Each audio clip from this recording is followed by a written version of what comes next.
शर्मा जी, आपका nation news India में आपका हार्दिक स्वागत है। शर्मा जी, अभी जो एक AIRF ने जो एक लेटर जारी किया है माननीय सोनिया गांधी के लिए, उस लेटर को आप किस तरीके से देखना चाहते हैं और जो मजदूरों की हेल्प होनी चाहिए वो किस तरीके से करना चाहते हैं आप लोग?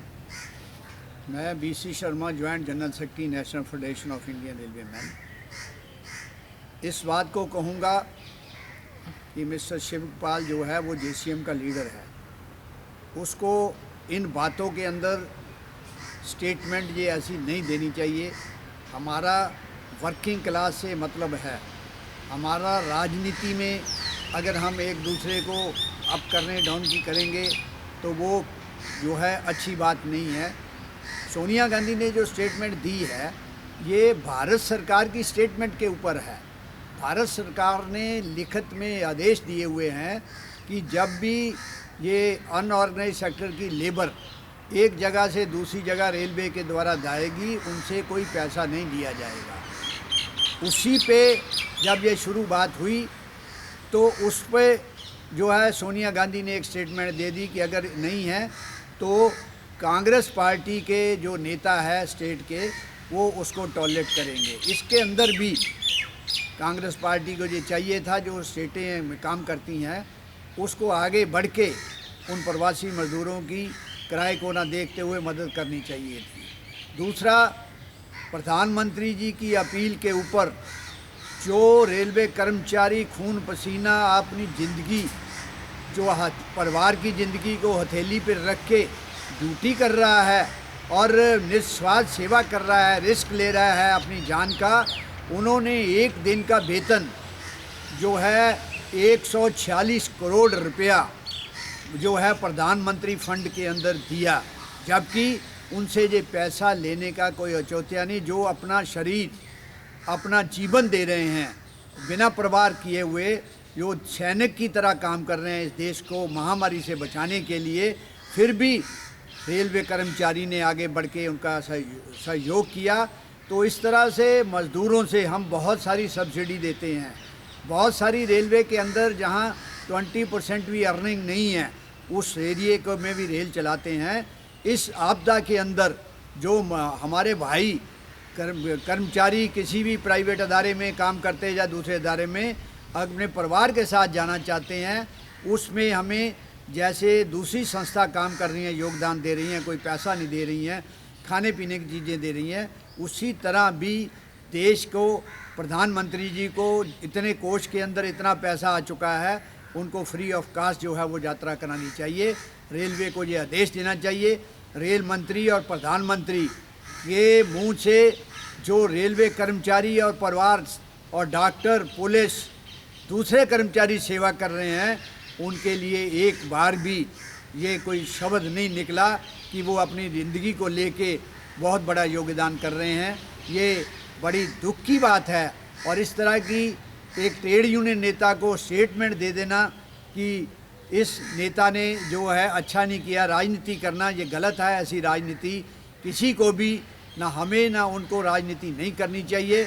लेकिन हमें राजनीति की जगह हमारा जो हमें ठोस पहुंचाई है, हमें केंद्रीय कर्मचारियों को, स्टेट गवर्नमेंट के कर्मचारियों को इस भारत सरकार ने, वित्त मंत्री ने, दूसरे मंत्रियों ने मिलके जो आज तक का 19 अगस्त 1964 से महंगाई भत्ते का एक फार्मूला बना, जिसके लिए national federation of Indian railway man ने अकेले ने संघर्ष करके वो फार्मूला 1964 से चालू हुआ, उसके आधार पे महंगाई भत्ता जो मिलता है आज देश के अंदर 1947 के बाद ये पहली बार भारत के अंदर महंगाई भत्ते पे जो रोका है, ये बहुत बड़ा अन्याय है।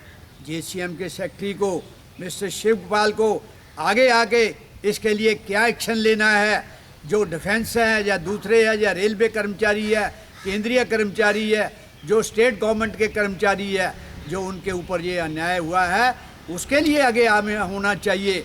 ये सोनिया गांधी फलाना जिसने भी कुछ किया है उससे हमें नहीं पढ़ना चाहिए। हम कामगारों के साथी हैं, कामगारों का हमें साथ देना चाहिए। और इस देश के अंदर जो महंगाई भत्ता बंद किया हुआ है उसके लिए मैं 55 लाख जो केंद्रीय कर्मचारी और 65 लाख रिटायर्ड कर्मचारियों से अपील करूंगा, जैसे ही कोरोना का ये वार ख़त्म होता है, हमें आगे आके इस तरह के आदेश का, चाहे हमें प्रधानमंत्री की कोठी का घेराव करना चाहिए, दिल्ली को हमें जाम करना है, उसके लिए तमाम पार्टियों का, तमाम ट्रेड यूनियन का हमें सहयोग चाहिए, ताकि इस देश के अंदर जो कामगार हैं, जो सही मायनों में इस देश की सेवा करते हैं, सैनिकों की सेवा करते हैं, देश की आपदा आ जाती है तो गवर्नमेंट कर्मचारी ही, केंद्रीय कर्मचारी काम करता है। आज ये जितनी गाड़ियाँ चला रहे हैं, कोई प्राइवेट पार्टी, कोई ठेकेदार गाड़ी नहीं चला रहा है, कोई ठेकेदार फील्ड के अंदर आके या ठेकेदार खुद आके डरता है इतना। रेलवे कर्मचारी, चाहे मेरा साथी ट्रैकमैन है, ट्रैक के अंदर जो है काम कर रहा है, चाहे गेटमैन है, चाहे पॉइंट्समैन है, चाहे ड्राइवर है, चाहे गार्ड है, चाहे एसएनटी का स्टाफ है, कैरेज का स्टाफ है, डीजल शेड का स्टाफ है, इलेक्ट्रिक शेड का स्टाफ है, बिजली का स्टाफ है, तमाम कर्मचारी इस देश को बचाने के लिए, इस देश के नागरिकों को बचाने के लिए ये लड़ाई करते हैं। उनके साथ इतना बड़ा अन्याय करना, ये प्रधानमंत्री और वित्त मंत्री का बहुत बड़ा ये अन्याय है। इस अन्याय को ख़त्म करें और जो उन्होंने आदेश दिया इसको रद्द किया जाए, नहीं तो इस देश के अंदर मज़दूरों की ऐसी आंधी आएगी जिसको ये रोक पाना किसी की बस के बात नहीं है। ये national federation of Indian railwaymen और उत्तरीय रेलवे में मजदूर यूनियन तमाम केंद्रीय कर्मचारी और रिटायर्ड कर्मचारियों से आह्वान करती है, नई पेंशन स्कीम वालों से आह्वान करती है कि इसमें हमें गवर्नमेंट को बताना होगा। जिस समय इंदिरा गांधी के टाइम में पे कमीशन की बात आई थी, उस समय भी हमें सब ने इकट्ठे होकर ऐसा जो है मुकाबला किया था जिससे पे कमीशन बैठा था। तो मैं अनुरोध करता हूं और बार बार ये प्रधानमंत्री को अपने मंच से ये चैलेंज भी करता हूं, वित्त मंत्री को चैलेंज करता हूं, ये आदेश गलत है।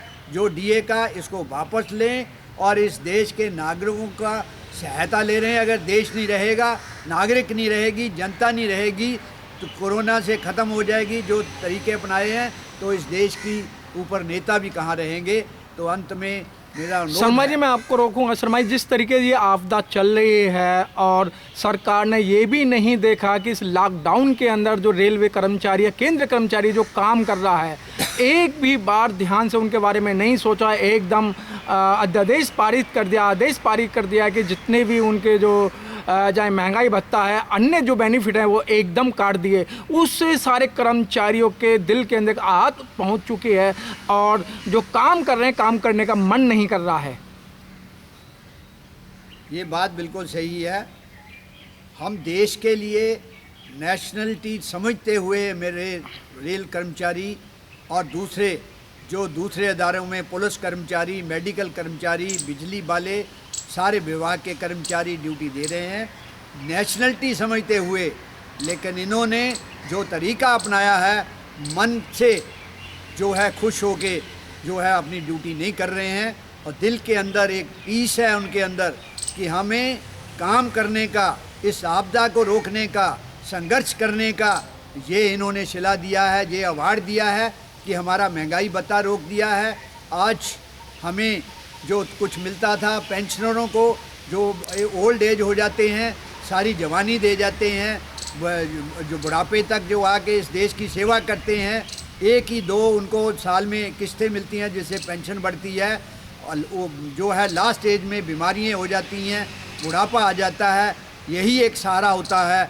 उनके साथ ये बहुत बड़ा अन्याय किया है और ये अंदर से बहुत दुखी हैं और सबसे वो जो है मन में से उनके टीस है कि ये भारत सरकार ने ये जो फैसला लिया गलत है। भारत सरकार को, प्रधानमंत्री जी को इस बात को सोच के तुरंत इस फैसले को वापस लेके जो काम करने वाले उनके साहस को बढ़ाना चाहिए, उसके मान सम्मान को बढ़ाना चाहिए।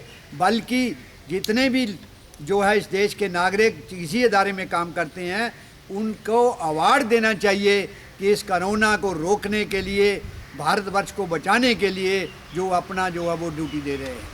हाँ शर्मा जी, चलते चलते आपको करोड़ों लोग देख रहे हैं और आपको रेलवे कर्मचारी भी बड़े पैमाने पर देख रहे हैं और उनकी एक आस है ट्रेड यूनियन से, NFIR URMU से। तो आप उनको क्या संदेश देना चाहते हैं?